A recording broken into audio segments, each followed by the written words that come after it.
ازيكم عاملين ايه اخواتي وحبايبي؟ يا رب تكونوا بخير. النهارده بقى يا جماعه يوم المحشي العالمي. طبعا شايفين جايبه كرنبتين وكمان ورق خاص وكمان الكزبره الخضراء اللي انتوا شايفينها القمر دي. كل حاجه يا جماعه جايه من الارض طازه فلاحي، جميله جدا وريحتها كمان جميله جدا جدا.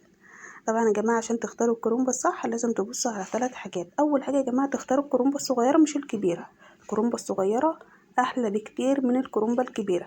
تاني خطوه يا جماعه تبص على الكرنبه ما تكونش مدكوكه قوي، تمام، تكون فاضيه كده من جوه وهشه عشان الورق بتاعها يطلع متساوي معاكي ويطلع ما يبقاش فيه عروق تخينه، تمام. تالت حاجه يا جماعه تكون الكرنبه اللي قلبها ابيض ويكون من فوق كده ورقها اخضر، تمام، ما يبقاش فيها خرام كتير عشان الخرام ديت اكيد فيها دود من جوه. دي يا جماعه عشان تختاروا الكرنب الصح لازم تبصي على ال3 حاجات دول. طبعا هنا قطعت الكرنب زي ما انتوا شايفين كده، ولازم ارص الرصه دي علشان طبعا يسهل لي المحشي وما ياخدش معايا وقت كبير.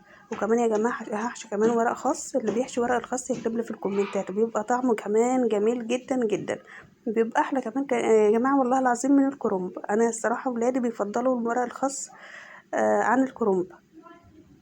لو عجبكم بقى الفيديو اعملوا لايك وكمان اشتركوا في قناتي عشان يوصل لكم اشعارات بالحاجات اللي بنزلها. باي باي.